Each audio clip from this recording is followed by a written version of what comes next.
Scott Wright. I am the Phoenix IES section secretary. What we have tonight is a presentation from Aaron Allen. He is a landscape architect and one of the also owners, right, at J2. Cliff Tolman is an electrical engineer and lighting design lead for the project as well from Wright Engineering. And then they are going to go through, give us a massive background about this whole entire project. The story of this project kind of basically started with a flag. So several years back, the community took a group of veterans, actually went over to Pearl Harbor in Hawaii and did a tour there, kind of paid some remembrance and tribute there, and they were given an actual flag that was flown in Pearl Harbor, that memorial. So when they were given that flag, basically the deal was, every year take and do what they call a flag breathing ceremony.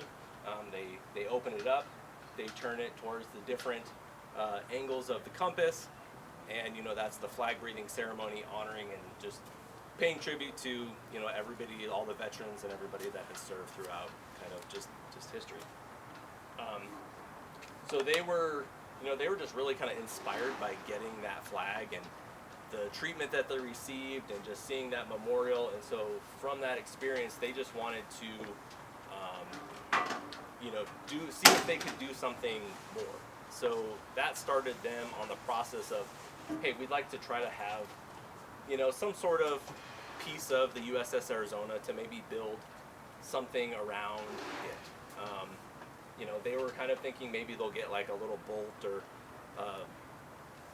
nut or, maybe a little scrap of metal, right, that they could kind of put on a stand somewhere. Well, after like several years of just kind of going back and forth with National Park Service and the people and the staff in Hawaii and stuff, they ended up getting the piece behind you, which is, called the boathouse. So this, and what's really kind of cool, this piece here actually has just a ton of history to it. It's actually been given to the Indian community. It's not on loan. There are other pieces of USS Arizona that are out in the United States, different places. Those are all on loan. This was actually given to the Indian community.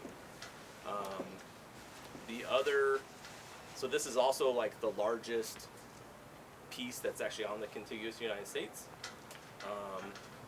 It actually was also served, there's a picture of it around here somewhere on one of these signs, but if you could imagine, right now this is the USS Arizona underwater. Before they built the big white memorial that's there now, there was basically part of the ship's deck that still was sticking up above water. They actually fashioned that with some wooden planks, and they raised a flag on top of that. So that piece was actually in the water and actually served as part of the support system for that very first memorial that was there. And there's actually inside there as well a couple of the planks that were out on top of it as well. So it's, I don't think the building is currently open, but when the building is open, go inside. There's other signage and things that tell some of that story. Really kind of cool. So that's kind of where the whole thing started. So then, so they got this piece, and it showed up, and there was actually, motorcade parade that actually escorted it to the community. That's actually, if you can see right there, that's actually part of the shipping container. The CBs, that's like the welders of the Navy. They actually had to add all these like little support things so that this piece wouldn't fall apart. They shipped it in the crate, and they put their stamp on the side of it. So that's, we saved that part of the crate and put it up here in the room. So pretty cool. So they have this piece, and now they're like, well, what do we do with it? This is way bigger, much more of a thing than we ever thought was gonna kind of happen. So they ended up soliciting several firms with an RFQ to go after and come up with a design. So we ended up proposing on it. We got shortlisted. We interviewed, and we won the project for the design. So they ended up picking, they had kind of this site in mind. Previously, you know, the lake probably stopped almost probably where you're standing, Scott. That was a lake. They had what they called their veteran circle out here, which is, we actually kept kind of that veteran circle back there right now. That's that DG area. There was a bunch of just mesquite trees, a couple of retention basins, and like some low seawalls. You know, they would, every once in a while, they would do a random ceremony or something back here, but it was really just an underutilized space. And so they wanted to try to activate the space, but it was kind of already, you know, designated as like their veterans kind of gathering thing. So they thought that this would be an appropriate space to build something. And they also liked the fact that there was the water component in the USS Arizona. So, so we went through, and this was an extremely fast-paced project. I think we were selected in October. I think we had the concepts approved. Like, we had to come up with multiple concepts, and then finally have council select a concept and have them approve it in, I believe it was December, because yes, they wanted to have like a ground, or they did a ceremony on Pearl Harbor Day that December, and then we had to have the CDs constructed, like done, so they could start construction, because they wanted to do a groundbreaking it was like June or July. So we basically came up with CDs in about a 6-month period. I don't know if anybody that's not a designer will tell you to build something like this in that short amount of time is Herculean effort.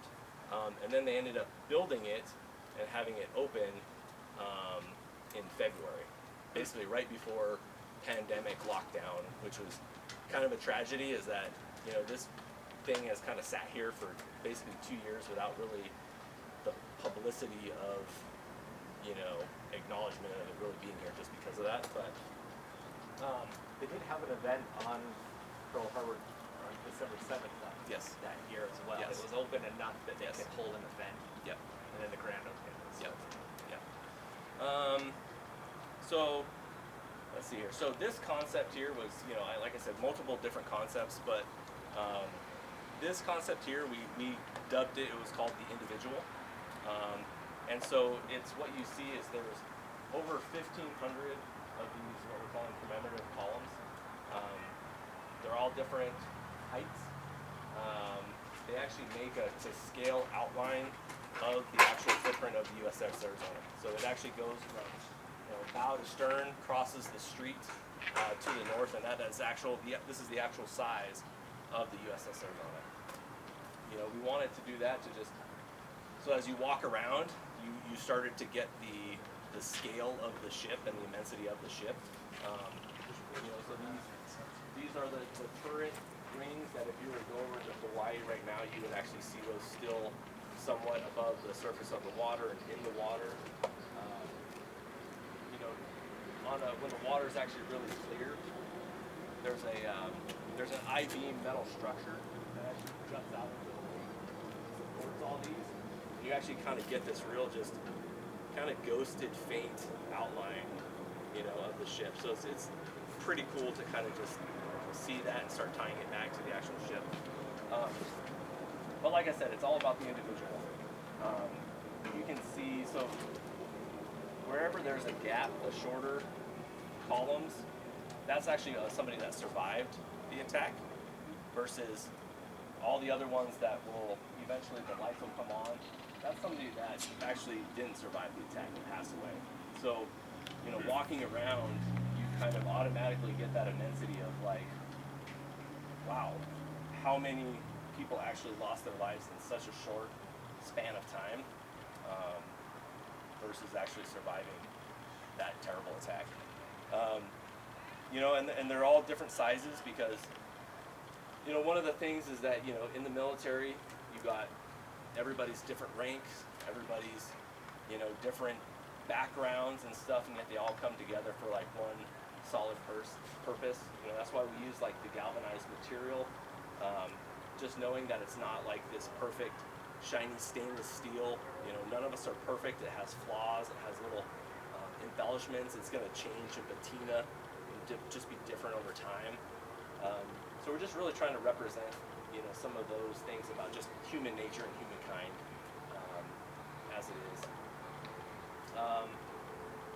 You know, the clear tubes, obviously they light up at night, but then also, you know, during the daytime, as the sun comes and reflects, maybe many of you probably saw, you know, as the sun angles come and hit them, they light up even during the daytime, and it moves around the site.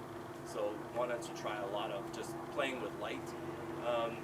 You know, basically that light represents the light in each one of us, that even though all these people pass away, you know, that light still carries on. Everybody still remembers that sacrifice, that tribute that was paid that day. So I mean, that's kind of the essence of here. You know, some of the finer, I think, design details and things that we went into. You know, obviously the wood deck. This is actually, if you were to be standing here, this is where you'd be standing on that piece. You know, we wanted this building because it's not always open to the public.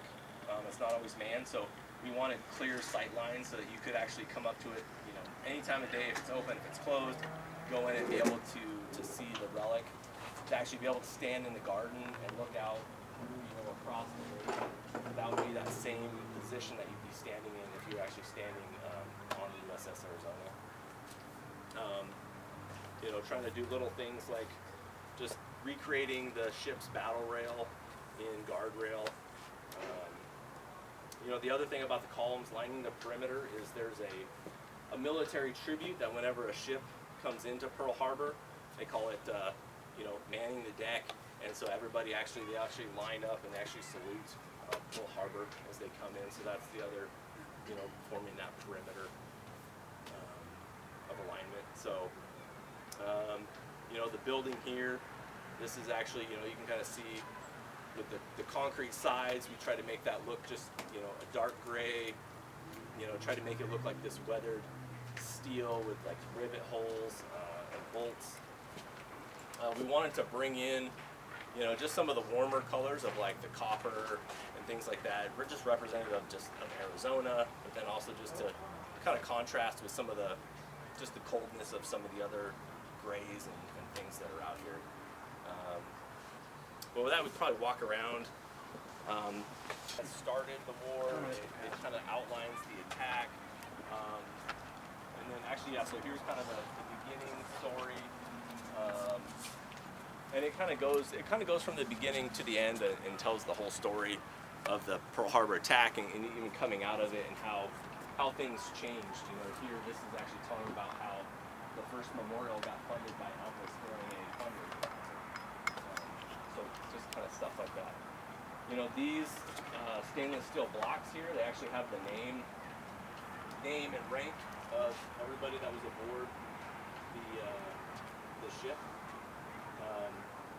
You know, this is kind of our tribute of a, you know, of a dog tag, if you will, you know, hanging from a chain, just kind of representing everybody that was aboard the ship. You know, here we did choose stainless steel because we wanted it to, again, play off that light and get that reflectivity of, you know, the sun as it moves through the day. You just get the different shades of color and tone that kind of come off of light reflecting off of like the stainless steel surface. So obviously this is done on the Indian community, Salt River, Pima, Maricopa.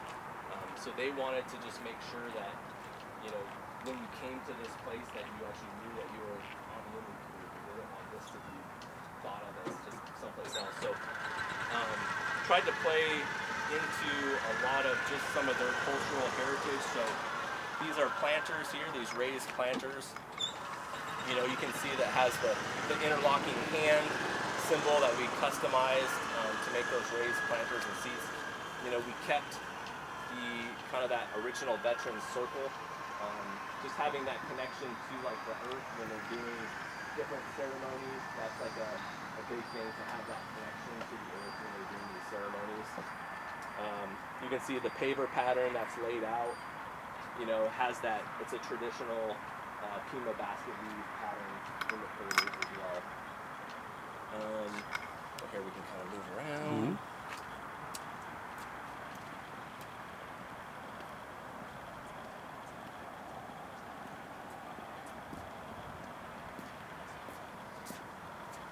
You know, so there's also additional interpretive signage on the front there that actually kind of tells more about the piece, the relic, and how it got here, the story of its arrival.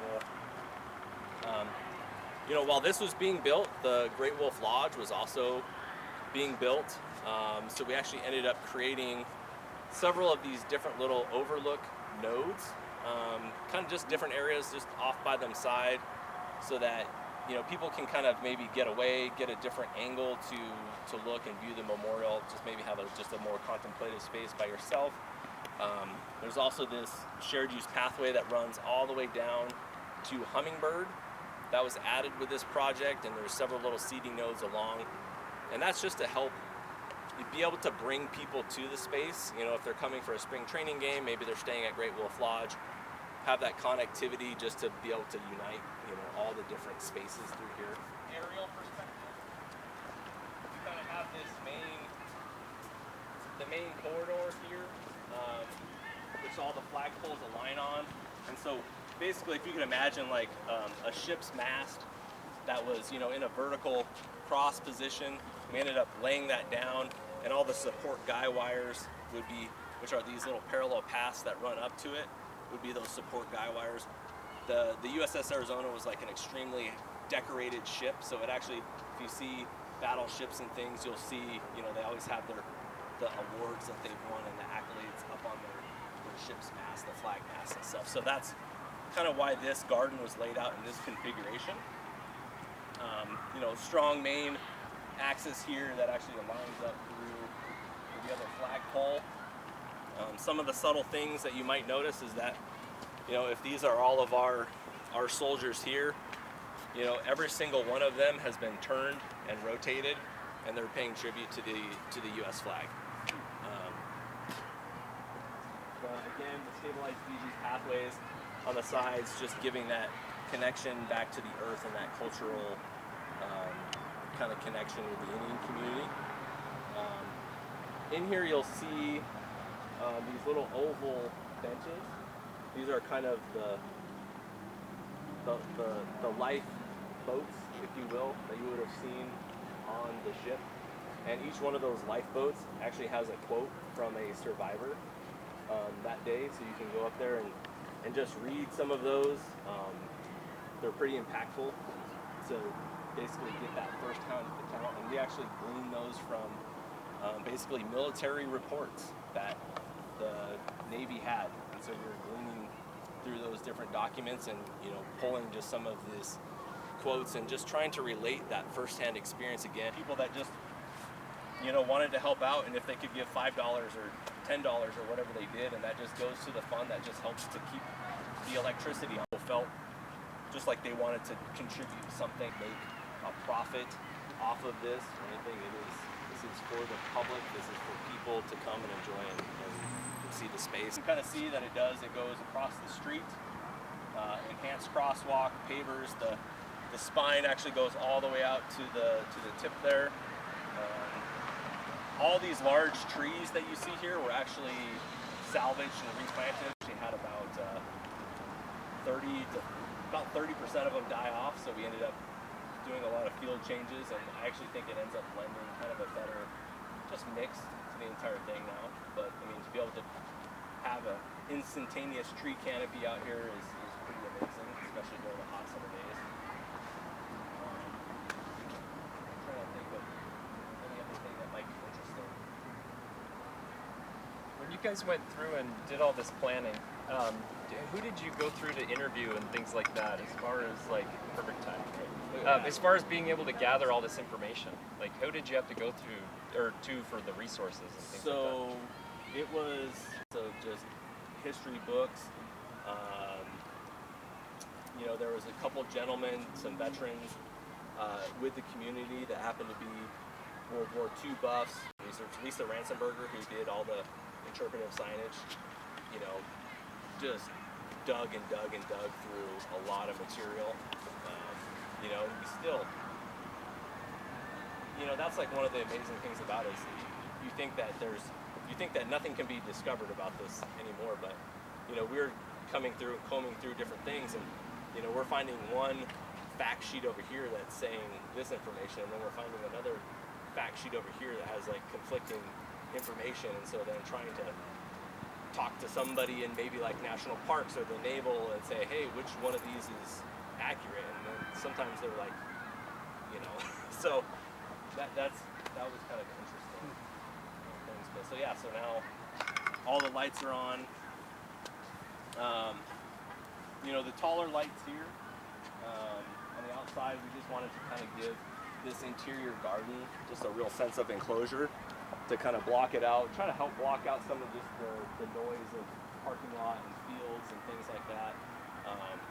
And then also, you know, again, that just allows to show that the immensity and we spaced all these ones closer again in that garden space just to kind of have a more intense feeling in the garden itself.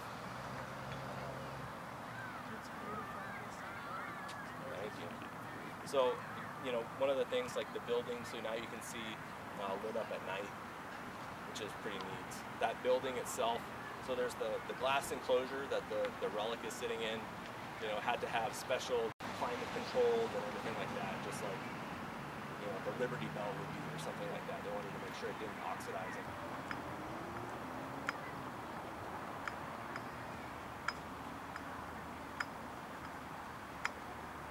The acrylic can just slip right down in quite a ways. It goes past the light.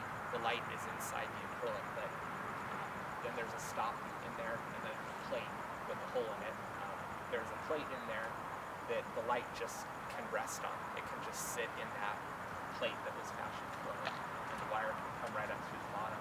And that way it's easy to maintain and easy to access. And there's just some set screws to kind of keep everything tight and straight. Clean looking.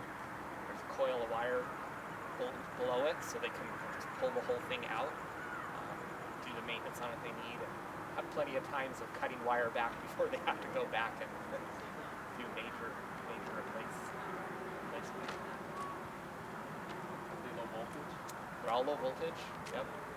We went with the 24 volt system just to try and minimize the size of the wire, and everything's low voltage because we wanted to. There's a couple of reasons for that.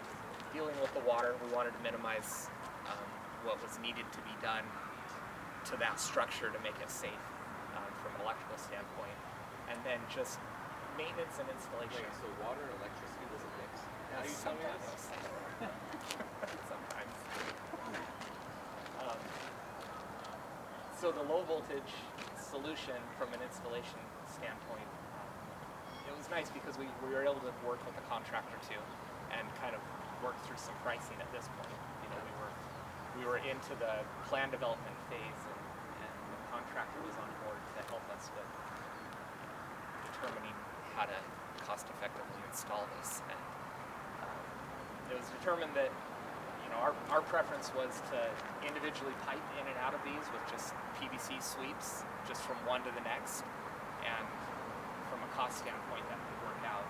And so there's just conduit sweeps coming out into a channel that's right next to the bollards. The ones where there's a velvet row, it's like right in the middle. There's just a trench essentially where all the sweeps just come in, and the low voltage cables can just go back and forth between them.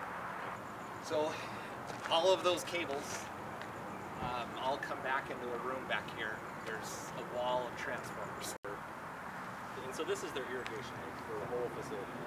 So it fluctuates every single night. You know, they draw it down and then they fill it back up. Well, they weren't able to they don't have the precise control that we were hoping that they would have with filling the lake back up. So there was many instances when that lake, they got overfilled, and so our entire light fixture, instead of it being out of the water, was now submerged, and so that was one issue. We were growing algae on top of the lenses, so We didn't intend for them to be submerged. yeah. We intended to have a good gap, enough of a gap that would adjust with the water level. Yeah. So I guess then the overheating issue, right? The 500s. So there was a lot of testing that went on to try and determine why those were failing once they were dry. And ultimately it came down to the lights were tested in the column for heat temperature, because the LEDs have this, the safety shut-off switch. When they get too hot, they can shut them off. But they weren't tested in the sun, essentially. Those columns heated up to the point that it was overheating the lights. So dropping them down to the 200 lumen was enough to keep them on. And so fortunately these lights, the way they were designed, they have the ability to adjust the lumen output by cycling the power in a certain pattern and series, and within a certain time range they'll adjust through different lumen outputs. And so they were able to drop them down to 200 lumens and make it work again. But there was a lot of months, and All via boat. yeah, a lot of months of testing and wondering and scratching our heads. And yeah, Kimbrell Electric was on a boat out there over and over and over again. And then we ended up on the two turret rings. We ended up adding an extra foot to the base to raise those lights up, to just allow that. All right, hey, if you forget to turn the water off, we still have another foot of elevation to not impact the lights. Detailed out conduit attached underneath to that structure, coming up and in and out of every column, up to the point, clearing the water level. We were trying to do it that way, and in the end, the solution, which was a really good solution, was to just build a channel in the structure itself to hold the low voltage cable. Yeah. So in some of those photos, you can see the cables kind of draped. That was all mid-installation. All of those cables got tucked in and tied down to that structure, and they sat in a custom-built little channel. Yeah. to hold the And Bazooka cables. Joe and ducting. So. Yeah. A lot of Bazooka Joe. A lot of jokes. And then the cable just goes right up into the column. We weren't going to keep it dry, so we figured why spend the money on conduit. Yep. In the end.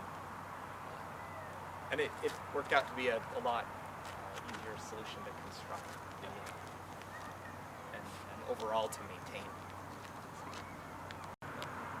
1,177 are illuminated, and then 334. And so, like Aaron said, they represent the number of people who lost their lives. This was just one of those projects that was a pleasure to work on. I don't think I'll ever forget it.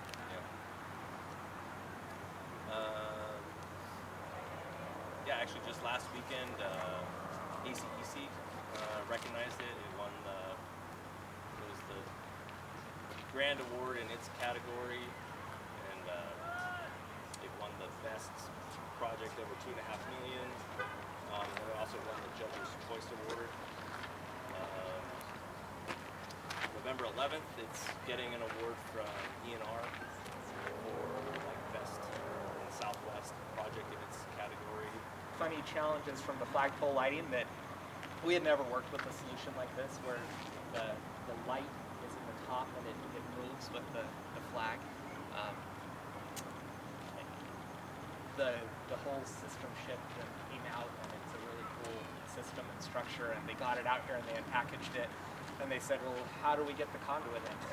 There were actually no holes in the flagpole because the flagpole is a flagpole and the light is a light, and they happen to work together, but they weren't actually designed with the other in mind, I don't think. And so there was a bunch of back and forth with the factory of, can we actually drill a hole and be okay, and how do we get the conduit in? And I think the first solution was, we'll just go in from the bottom. But you realize how deep that is. How do we do that? So it was just one of those funny challenges, I think, that came up that we just didn't expect. As far as challenges go, this was one of the most pleasant projects to work on, probably because of the nature of the project. Everybody involved just seemed to be, let's work together. And long after the fact even, with those lights out there, let's figure this out.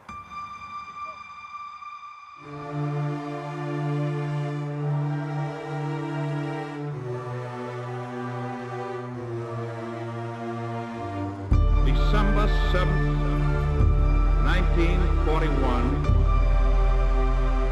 a date which will live in infamy. 900 souls asleep in the deep. The mighty Arizona, our castle and our keep.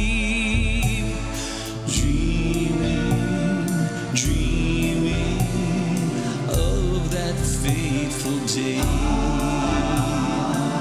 The thunder of war slowly fades away.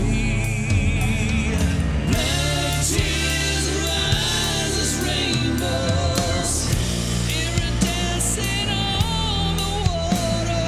Shed tears for lost tomorrows from a tomb beneath Pearl Harbor.